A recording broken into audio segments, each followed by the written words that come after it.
नमस्कार भक्तों, पुष्पांजलि पंचांग में आपका हार्दिक स्वागत है।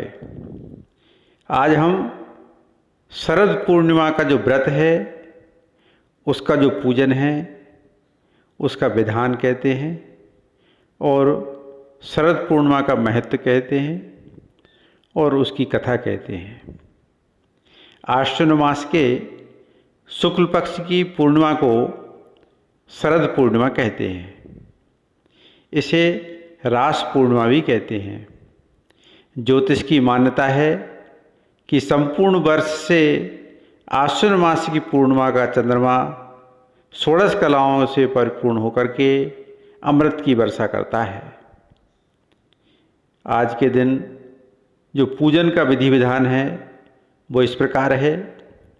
सबसे पहले प्रातः काल में स्नान करके अपने जो भी आराध्य देव हों उनको सुंदर वस्त्र आभूषणों से सुशोभित करें, उन्हें आसन पर विराजमान करें और गंध, अक्षत, पुष्प, धूप, दीप, नैवेद्य, तांबूल, सुपारी, दक्षिणा आदि से उनका पूजन करें। यहाँ आपके जो भी आराध्य देव हों, जैसे आप भगवान शंकर आपके आराध्य देव हों तो भगवान शंकर और माँ पार्वती का पूजन करें। जो वैष्णव हैं वो भगवान विष्णु और लक्ष्मी जी की आराधना करें, उनका पूजन करें, या जो भी आपके इष्ट देव हों उनका पूजन किया जा सकता है।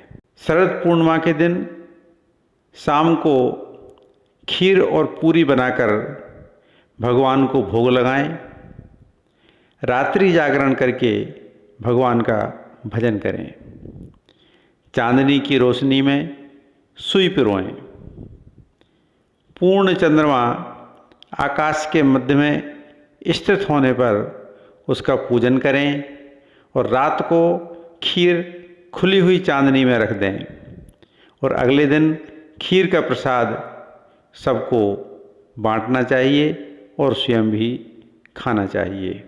शरद पूर्णिमा की रात्रि में जो खीर खुले आकाश में चंद्रमा की किरणों के समक्ष रखी जाती है उसका प्रसाद अगले दिन ग्रहण करने पर आरोग्यता की प्राप्ति होती है।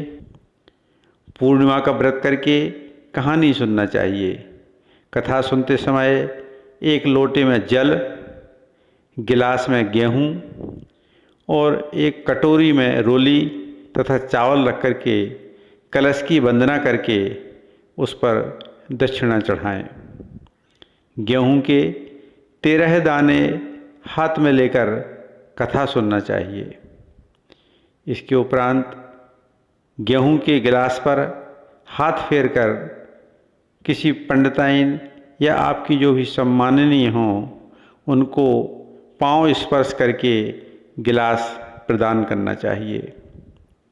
लोटे के जल का रात को अर्घ देते समय हाथ में लिए गेहूं को दाने भी छोड़ते जाना चाहिए। विवाह के उपरांत जो पूर्णमासी के व्रत को प्रारंभ करना चाहते हैं उन्हें भी शरद पूर्णिमा के दिन से ही व्रत प्रारंभ करना चाहिए। कार्तिक का व्रत भी शरद पूर्णिमा से ही प्रारंभ करना चाहिए। जो कार्तिक स्नान करते हैं उनके लिए भी आज शरद पूर्णिमा के दिन से ही स्नान प्रारंभ कर देना चाहिए। अब शरद पूर्णिमा की कथा कहते हैं। एक साहूकार के 2 पुत्रियां थीं। दोनों पुत्रियां पूर्णिमा का व्रत रखती थीं, परंतु बड़ी पुत्री पूर्णिमा का पूरा व्रत करती थी और छोटी पुत्री अधूरा व्रत करती थी। परिणाम के स्वरूप छोटी पुत्री की संतान पैदा होते ही मर जाती थी। उसने पंडितों से इसका कारण पूछा तो उन्होंने बताया कि तुम पूर्णिमा का अधूरा व्रत करती हो, जिसके कारण तुम्हारी संतान पैदा होते ही नष्ट हो जाती है। पूर्णिमा का पूरा व्रत विधि पूर्वक करने से तुम्हारी संतान जीवित रह सकती है। उसने पंडितों की सलाह पर पूर्णिमा का पूरा व्रत विधि पूर्वक किया।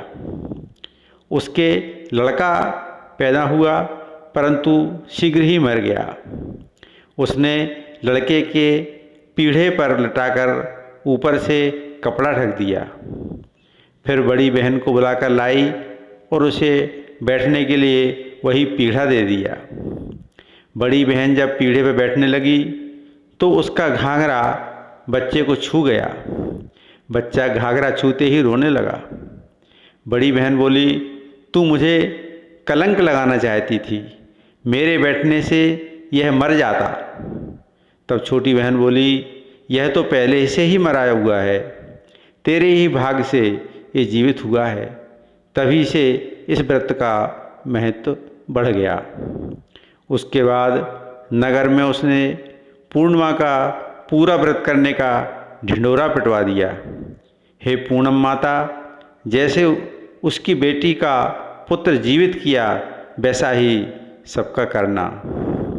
इस प्रकार से यदि कोई पूर्णिमा व्रत करता हो तो 13 पूर्णिमा पूरी होने के बाद यजमन करें, यानी उद्यापन करें।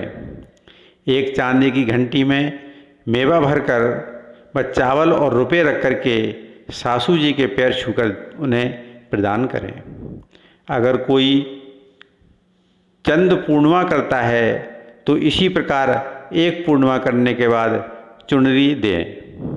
अगर कोई चूड़ी पूर्णिमा करता हो तो 13 पूर्णिमा करने के बाद में एक चूड़ा सास को प्रदान करें या किसी ब्राह्मणी को प्रदान करें। इस प्रकार से यह शरद पूर्णिमा की कथा पूर्ण होती है।